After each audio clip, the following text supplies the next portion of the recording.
Hello, welcome to this video on materials. So in this video we're just going to look at creating a material and how we apply materials to render components on game objects. So let's jump into it. As you'll see here, I've made my scene a little bit more interesting. If I press play, I should also give my player some speed here too, so we'll also do that. Let's give our player a speed of, we'll make it 3 for now, and if I play the game, okay, I'm running through, I can pick up some coins, try to avoid the obstacles. I'm doing pretty well, but it's a little bit plain looking. It's quite gray, and you'll see if I click on one of these obstacles or one of the objects in the scene, you'll see it has this at the very bottom. I'll make it a bit taller here. You can see this default material. And we can actually override that to put a different material on. Now materials are made up of not just the color but also lots of different properties. So you can see here there's quite a few different properties that we can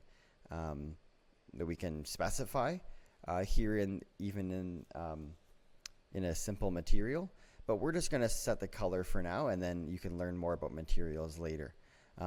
So often what we'll do is in our assets folder, just make a new folder called materials, just to keep things organized. And to make a material, you just right click, go to create material. And naming conventions vary, but maybe I'll name mine matte for material underscore, and I'll just put the color that I want. So I'm going to make the ground kind of maybe green. Okay, I'm going to make a coin. I'll leave the green here first. I'll just work on the green. So let's go on the right hand side in this material. You can double click on it, it just stays here in the inspector. This albedo here is going to change the color. So let's take kind of a darkish green. I'm thinking about grass. And I can actually drag this material and drop it right on an object in the scene or in the hierarchy, and that'll work. But before I do that, let's just take a look at the floor. And let's see, so first of all, it has this material at the bottom, but it also has this mesh renderer, and all these objects have some sort of renderer component. And in this renderer, there's a list, an array of materials. So here it says default material. Now notice what happens if I subtract from that list of materials and actually press plus again. It says none, and I get this pink square. So if you've seen this, that's actually because there's no material applied to the renderer component. And there's different types of renderers. So this is a mesh renderer. There's also line renderers and other types of renderers as well. And so I'm going to make sure that I have a material in there by dragging and dropping this green and dropping it in that array of materials. And if you don't do that, you can also just go to the bottom here, drag and drop materials at the very bottom, and that will also apply directly to this renderer. And so sometimes you can just think about applying a material straight to a game object, but really it's going right to the renderer. So if I drop it here on this particular obstacle, there the renderer has this green material. So I'll undo that. It's kind of a dark green. I might make that a bit lighter, but that's good enough for this video. I'll change it on my own time, and you can also customize this however much you want. Your challenge is just to make some materials, add them to your prefabs and to your game objects, and make your game look a little bit more interesting and inviting to play. Okay, I will let you work on that challenge. All right, good job working on the challenge. So one thing I want to point out is that once I've applied a material to a game object, I can actually change the material separate from the game object, and it'll update the game object accordingly. So I don't really love my initial color choice. I want it to be a bit more muted. Maybe something like this. It's kind of a grayish green. I'm okay with that.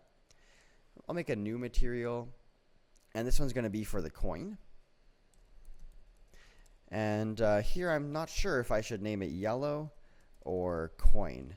Maybe I'll name it coin, and I'll change the name of this material, F2 on the keyboard. There we go. Change it to material for the ground. You can decide how you want to name it and how you want to organize it. But I'll make this for coin and make it a bit more orange than yellow. Something like that. And notice if I apply it to one coin, it just gets applied to that one. But if I go to a coin and I open up the prefab, so if I click on this right arrow on this prefab variant, coin-5, right, that opens up this prefab editor, and I can drag it onto the prefab there, and that should apply to all the coin 5s. Awesome.